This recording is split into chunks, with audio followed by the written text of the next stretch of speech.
Welcome to another episode of the Mac and Fish Podcast. Today we have a special guest, Roland Smith of Miami Central High School. The Rockets are looking for their 7th state championship.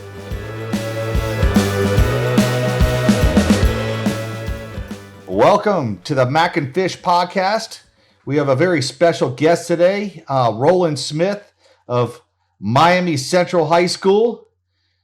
Today, we're going to be featuring him as one of not only the top coaches in the country, but also in Dade County. He's been one of the top coaches for at least the past decade. We look forward to speaking with Roland today. How are you doing, Roland? I'm doing good. Fish, how you doing? Good, man. Doing good. We're also here with our co-host, Corey Long. Corey Long has worked for ESPN. He works for some other papers, works for the Lightning, writes for them as well. How you doing, Corey? I'm doing great. Excited for the state championship week. Glad we got here.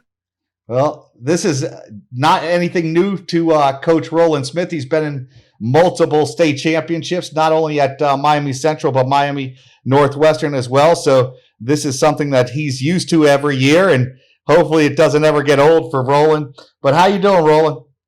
I'm doing good, Fish. It's never get old for me. You know, anytime you get a chance to go to the state championship and represent your county, your area you're from, your school, your community, and for these kids and my coaching staff, it's always a wonderful feeling. I'm excited to get back at it. And, you know, we go up there for one reason and one reason only, and that's to try to win it, and represent Dade County. You know, Coach Roland, this year's been different, not your typical year. You guys, I think in the regular season, I think you played 1.2 games. I don't even think you played a game and a half. And then you had a abbreviated season because of COVID-19. Then you also now go into the playoffs. Tell us a little bit about like what this season's been like. This season has been unusual as usual. It wasn't a usual year. It was crazy. We had a decision to make at the beginning of the season whether we was going to opt in or opt out. I met with my coaching staff. I met with my administrative people. I met with my kids, and they wanted to opt in. It was a risk-taking move that we decided to opt in because we started the season late because of the COVID-19 situation, and it was spiked down here real bad. And the teams up north was able to start on time and play their regular games. And the teams that opt out down here in Dade County, they was able to play for a tri-county championship, and it was guaranteed to have 8 to 10 games.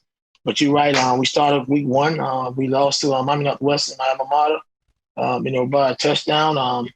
We had to play some young guys, no excuses. They beat us, and then after that, we had to play Edison. We played them for half. It was up 14-0, and didn't get a chance to finish that game because of the rain. We got rained out, and we couldn't finish. And then we were supposed to play a play-in game the next week, and we got they had a COVID breakout, so they forfeited the game. And then the week after that, we were supposed to play our first round against Archbishop McCartney, and they forfeited that game. So during that time, I was trying to play some other schools. I called my good friend Damian Jones, tried to get a game with him. He felt like it was too soon. Like I told him, I said, I just want to get some work. And we're supposed to play in true prep. We had the game to play was supposed to play on Friday. And we didn't get a chance to play it because they say we had to play the game on either Thursday or Saturday. And I wanted to play it that Thursday, and we wasn't going to play it. They didn't want to play us in a full game. They told us we'll play a half a game. And then the second half, we'll probably play like situational scrimmage with 7-on-7, red zone, inside run, one-on-one, those type of things, just to get some work. So I had to get my coaches together, and we had to go ahead and schedule a scrimmage, an inter-squad scrimmage on that Saturday against ourselves, just to get the game ready because I had a new quarterback, some young guys off the line. I only had 2 returning starters on the line, so we just had to get our chemistry together. And I thought myself and my coaching staff did a tremendous job of getting these guys ready to go for the postseason with our first game we played against Lely. Well, you got to overcome a lot so far, and you guys are back in the state championship. Central's won 6 of those state titles. Before you got to Miami Central, they had great teams. They had teams that got very close, but they never really accomplished that state title. Why have you had so much success there? I think myself and my coaching staff, I've surrounded myself with some great guys. I had a pretty good core that was with me for a minute. But did I have guys to leave? Yes. I had Max Edwards, who won a state championship with me, who's now the head coach at Miami Northwestern. I had Gerald Cox, who was he was the back coach and head JV coach, who's now the head coach at Booker T. Washington. Yes, I had Jared Gibson, who's now the head coach at Miami Killian. So I had some coaches to leave, but I was able to replace them with some good assistant coaches and it kept my foundation together pretty much. That's why, and the culture stayed the same. That's why I pretty much stayed the same as far as winning. When you have a winning formula and you have a great coaching staff with you, and we stick with our system, it breeds success. Coach, you talked a little bit about your alma mater, Miami Northwestern. You were part of some tremendous teams there. Some of the best talent that's ever come through Dade County, that's come through the state of Florida, that's come through the college system, has come through the NFL. We're all on some of those Northwestern teams. Do you feel like your experiences at Northwestern help you prepare better for the success that you've had at Central? Most definitely, it did. Getting a chance to work with those elite athletes over there, and making sure that going through those situations, prepare me for this opportunity that I have at Miami Central. But I always told guys, I said, man, we played Central year in and year out. They was always in our district. And I told Billy Rowe when he became the head coach over there, I said, Coach, Central have just as much talent as Northwestern. They just need the right guy over there to keep that program going and get them in the right direction. And when I didn't take the job, and Coach Lockett, who was my offensive coordinator, took the job with the University of Miami, did a tremendous job. And he took a lot of my guys who was with me at Miami Northwestern with him, and they pretty much kept the same formula that we did at Northwestern. The one thing they did, they called me, they asked me questions, about certain things. I can recall when it wasn't a Nike school and the things that they were trying to do to become a Nike school. Now we wanted the elite Nike schools out there, with some of the top programs in the country. So we've been doing a tremendous job when we're there, and my goal is to maintain that and keep that going because every year our goal don't change at Miami Central. That's to win a national championship and win a state championship. Coach, you've been to the state title game. You're going once again. You've had the one common theme among your teams is you've had a great rushing attack. You've had guys, Dalvin Cook, Joseph Yerby, Amari Daniels is the next one in line. We know how special Dalvin Cook's been and how good Yerby was, not only in high school, and an injury caused him not to have the career he wanted. How good is Amari Daniels?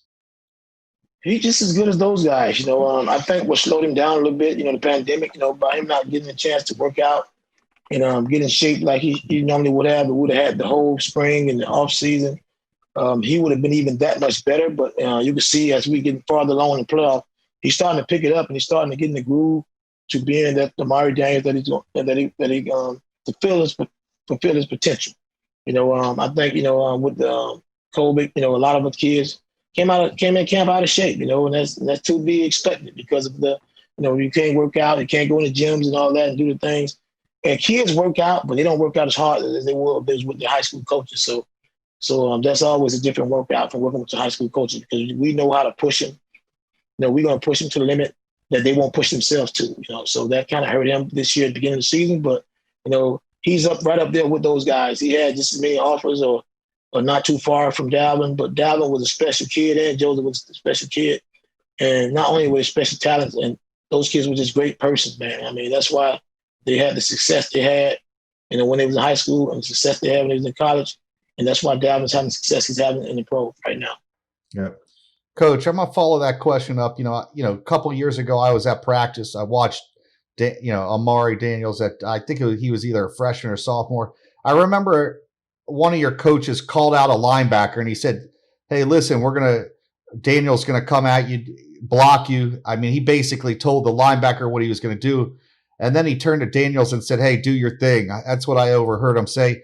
It was one of the hardest blocks I've ever seen in a practice. I mean, Amari just laid this kid out. How physical and punishing of a back is Amari? I mean, you may not think he's a physical back because he's not as big in stature. He's not one of those guys that's going to wow you with his size, but he's got thick legs. He's very powerfully built, but he's a strong runner. He's always been a hard runner, since he was a ninth grader. He's hard to tackle. He never goes backwards. He always falls forward. and he always pushes for more yards. So he's one of the most physical runners, not just fastest runner, but physical runner with that speed that I've ever coached. And I coached some great ones.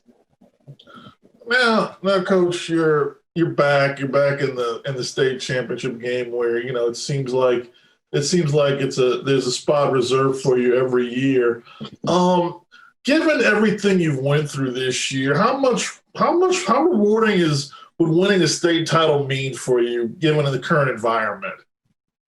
Oh man, I mean, if we are able to go to Tallahassee and win a state championship, I would probably have to put that up there to one of the best accomplishments that we had to do as a coaching staff, because with very little time with our kids and to be able to go in the weight room like we normally would have, because there was so much that we had to do as far as cleaning and making sure we stay sanitized.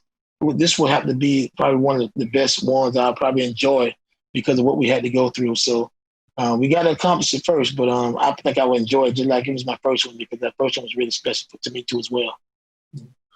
Hey, Coach, you're one of the best coaches to ever come through Dade County. I mean, your name is right up there with Walt Frazier and, guys like Don Solinger and obviously Billy Rose, someone that was very important to you in your life. And, I would go as far, you're right there with those guys.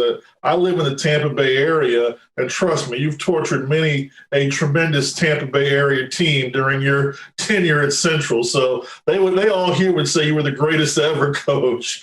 But at some point, when you look at everything that you've done at Central, all the titles that you won, are you happy where you are? Do you start thinking about, maybe I want to try things out in college, maybe, go maybe take an assistant job at colleges? I know you've probably had offers before. What really keeps you grounded? What keeps you motivated to continue to do what you're doing at Central? The kids, the community, will I want to have an opportunity to go to collegiate level? If that comes, the right situation comes, if it's what God want me to do, I would probably look into it. But I'm happy where I'm at right now. I have a great administrative staff that give me the support that I need to be successful. A great principal, great AD, and the community is wonderful, man. So that's why I haven't left yet. But it would take a great situation for me to move. But as long as I'm happy and they treat me right, and I'm still got a competitive edge like I do year in and year out, I'm going to be a rocket until something else come up that's better than what I'm doing right now. So I'm just happy and thankful for Gregory Bethune for giving me the opportunity to coach after I was out of coaching for 6 years, when I took that time off to spend some time with my son and be a father to him, and I've been there ever since. So I just want to thank him for that.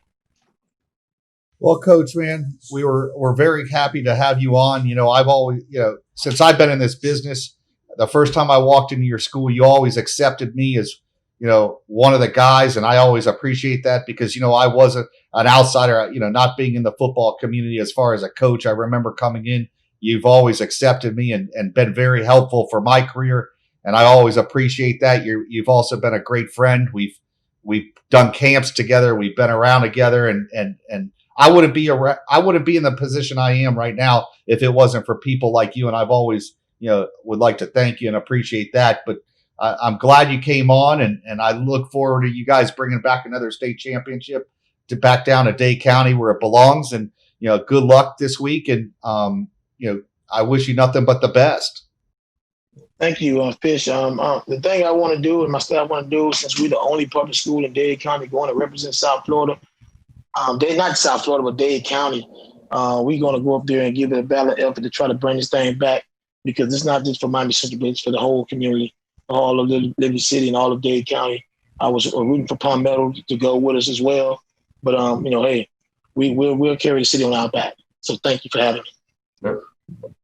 Thanks, Coach. I was covering the Bucks game today, so I got a chance to see one of your favorites. Got the first 100-yard game against the Bucks this season. I thought he ran exceptionally well, and he's great. Doing media stuff afterwards. He's great. He's fun. He's always positive. I was really happy to catch up with Dalvin for a few minutes, even if through Zoom, just to he seems real happy. Well, I have two of my guys that played in that game today. I had Levante David. Who played for Northwestern. He played with me at Northwestern, won a state championship with me over there at Northwestern. So I'm proud of both of those young men. And you couldn't have any finer young man than those two young men. I'm happy for all the success that they have in the NFL, and they deserve it. And they're good human beings, not just good football players, but they're great human beings. That's what I like about those two young men. Yeah. One of the last things we do on this podcast all the time is we ask, I don't know if you're too much of a tech guy, so one of the things is I hate to ask it. This may be the toughest question we throw at you all day, but is there any way people can follow you guys? Are you on Twitter at all, or is your program on Twitter or anything? I knew it was coming, man. I had to ask, but I'm not a Twitter guy, and I always tell my guys to stay off their Twitter, man. Don't give no teams no type of bulletin board material because I don't know. A lot of teams they tend to think they can talk this game, and I like to tell them I'm old school. We gonna walk the walk. We're not gonna talk the talk. When we show up, then we're going to make our pass and our helmets do all the talking, okay? If somebody wants to follow you, I'll just give them your phone number, I guess, all right? So, well, you have a great evening, Coach. And like I said, it was a pleasure talking to you, and I wish you nothing but the best. And just, keep building that trophy case bigger, man. So you better have one heck of a carpenter that keeps building these things because that you're going to need a room soon for all those trophies. Thank you, Fish. And thank you, Chuck, for having me, and I appreciate you guys having me tonight. And you all have a great evening. All right, man. Take it easy. Bye. Bye.